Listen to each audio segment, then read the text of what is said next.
give a call to the honourable member for Dunkley. Good morning, Mr Speaker. I present the 12th report of the Petitions Committee for the 48th Parliament, together with 6 ministerial responses to petitions presented previously. There are currently 107 petitions open for signatures on the House e-Petitions website. Petitions continue to cover a range of topics, including tax reform, veterans' affairs, private health insurance, bullying in schools and food waste. These topics are an indicator of the varied interests of those who engage with the petitions process. To the beginning of June this year, 1,157 petitions have so far been presented to the House, with a combined total of 713,852 signatures. More certifications will follow at the committee's next meeting. Petitions have long held a unique and enduring place in the Australian parliamentary tradition. They are one of the oldest democratic tools available to citizens, stretching back to the 13th century, and they remain to this day one of the few direct ways Australians can communicate their concerns to their national parliament. At their core, petitions exist for a simple but powerful reason: to give voice to the people. They allow individuals and communities to formally raise grievances, propose change and request action from Parliament. In doing so, they reinforce the principle that our democracy is not only representative but participatory. In Australia, the right to petition Parliament has existed since Federation and is recognised as a fundamental democratic right. It is quite literally the only formal process through which an individual can directly place a grievance before the Parliament itself. Over the last decade, the introduction of the House of Representatives e-petition system in 2016 has transformed participation.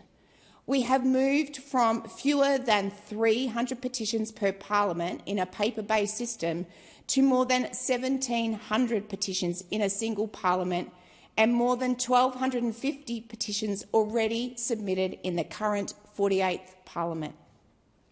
This represents a significant shift in civic engagement, more accessible, more immediate and more visible than ever before. Petitions now span a wide range of issues: cost of living, housing, healthcare, the environment, education and national security.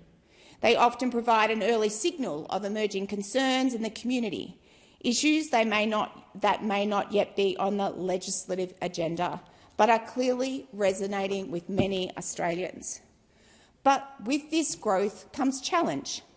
A system designed for hundreds of paper petitions is now managing thousands of digital submissions. As a result, there is a growing concern that the current process is no longer fit for purpose. Another key issue emerging through the House Standing Committee's work on petitions is the lack of clarity around what matters fall within the jurisdiction of the federal Parliament. A significant number of petitions we receive are quite simply directed to the wrong level of government. Matters such as local planning decisions, state-based services and community infrastructure, issues that properly sit with state, territory or local governments, are regularly submitted through the federal petitions system. In practical terms, this means that a substantial proportion of petitions, each reporting, are ruled out of order at the point of certification, not because the concern is invalid, but because it sits outside Commonwealth responsibility. Each reporting period, a significant share of petitions are ruled out of order, not because Australians are wrong to raise the issue, but because they are raising it in the wrong forum. This has real consequences. It creates frustration for petitioners who believe they are engaging meaningfully with the Parliament. It places additional administrative burden on the committee, and it reduces the overall effectiveness of the petitions process. But most importantly, it highlights a gap in public understanding about how our federation operates and the three levels of government and their respective roles in governing our country. One of the most practical and high-impact reforms available to us is that we must create clarity around jurisdiction earlier in the petitions process. And as we undertake our inquiry, this may include embedding clear guidance at the point of petition creation about what falls within Commonwealth responsibility, providing simple, real-world examples of federal, state and local issues, introducing prompts or filters in the e-petition system that guide petitioners toward the appropriate level of government, and, where appropriate, directing petitioners to alternative pathways when their issue sits outside the federal jurisdiction. I need to be clear, this is not about rejecting voices. It is about helping Australians be heard in the right place at the right time, where their concerns can lead to action. If we get this right, we will reduce out-of-scope petitions, improve efficiency and ensure that petitions reaching the parliament are more likely to result in meaningful engagement and response for petitioners. The committee has also identified challenges around the use of language in petitions. As participation has increased, more petitions are testing the boundaries of what constitutes appropriate parliamentary language. There is a clear need to ensure petitions maintain a standard of moderate and respectful language.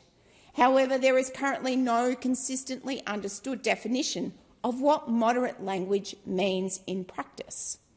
Without clarity, there can be inconsistency in decision-making and confusion for petitioners.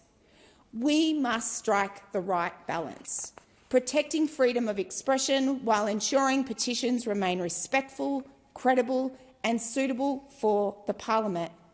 This is not about limiting voices. It is about ensuring those voices strengthen rather than undermine our democratic process.